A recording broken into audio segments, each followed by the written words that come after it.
जय श्री कृष्णा, जय श्री राधे। आज मैं आप सबके लिए श्री भागवत गीता जी के 15वें अध्याय के महात्म्य को लेकर आई हूँ। तो आओ सुनते हैं 15वें अध्याय का महात्म्य। श्री नारायण जी बोले, हे लक्ष्मी, अब 15वें अध्याय का महात्म्य सुनो। उत्तर देश में एक नरसिंह नाम का राजा था और उसके सुभग नाम का मंत्री था। राजा को मंत्री के ऊपर बहुत ही भरोसा था। मंत्री के मन में कपट था। मंत्री चाहता था कि राजा को मारकर मैं ही राज्य करूं। इसी बात को सोचते सोचते बहुत काल व्यतीत हो गया। एक दिन राजा नौकर चाकरों सहित सो रहा था। तब मंत्री ने राजा समेत सारे नौकरों को मारकर राज्य करने लगा। राज्य करते करते बहुत काल व्यतीत हो गया। एक दिन वह भी मर गया। यमराज के पास उसे यमदूत लेकर गए। धर्मराज ने कहा, हे दूतों, यह बहुत ही बड़ा पापी है, इसे घोर नरक में डालो। हे लक्ष्मी, इसी प्रकार वह पापी कई नरक भोगता भोगता धर्मराज की आज्ञा से घोड़े की योनि में आया। संगल द्वीप में जाए घोड़ा बन गया। बड़े बड़े घोड़ों के सौदागर ने उसे मोल खरीद लिया और अपने देश को लेकर चला गया। एक राजा को पता चला कि एक सौदागर घोड़े लेकर आया है।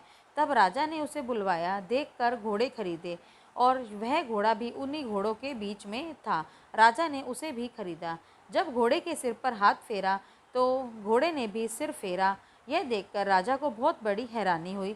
कहा, ये क्या कारण है? पंडित जी से कहा, हे राजन, पंडित जी से पूछा कि क्या कारण है? तब पंडित ने कहा, हे राजन, इस घोड़े ने तुमको सिर नवाया है। राजा ने कहा, यह तो कोई बात नहीं, चलो। कई दिन बीत गए। राजा शिकार खेलने उसी घोड़े पर सवारी करके गया। वह बहुत दूर तक चला गया। घोड़ा बहुत तेज तेज भाग रहा था। राजा भी अच्छी मस्ती में था और शिकार खेलता जा रहा था। उस दिन उस राजा के हाथों बहुत से शिकार हुए और राजा बहुत ही थक गया और दोपहर भी हो चली।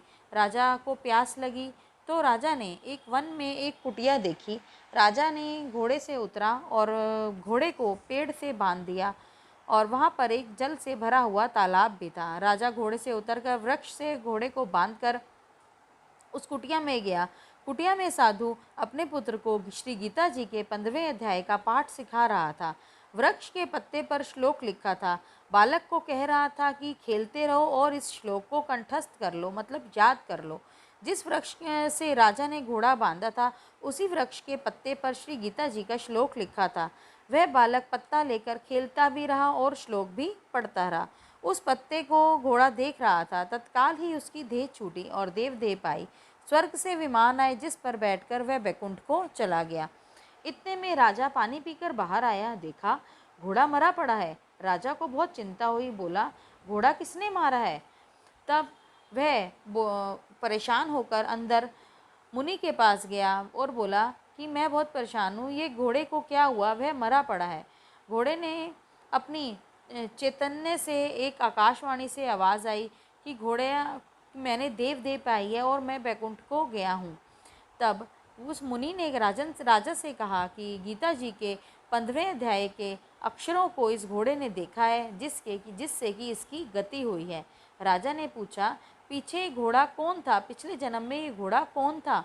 और घोड़े ने मुझे देखकर फिर सिर फेरा था। यह बात भी राजा ने उस मुनीश्वर को बताई। राजन, पिछले जन्म में तुम राजा थे और यह तुम्हारा मंत्री था। यह तुमको मारकर राज्य करता हुआ मरा और उसके बाद धर्मराज के पास जाकर इसको बहुत ही नरक में मिला और ये बहुत नरक भोगता भोगता घोड़े की जोनी में आया था। तब ये संगल द्वीप में आकर घोड़ा बना था और घुड़सवारों ने इसको खरीदा और जिससे कि ये तुम्हारे पास आया था। राजा ने यह देखकर बहुत ही हैरान हुआ और अपने बारे में सुनकर बहुत ही चिंतित हुआ। राजा ये सब सुनकर अपने देश को वापस गया और वहाँ जाकर उसने भी अपने पुत्र को राज्यभार देकर श्री गीता जी के 15वें अध्याय का पाठ करना आरंभ किया।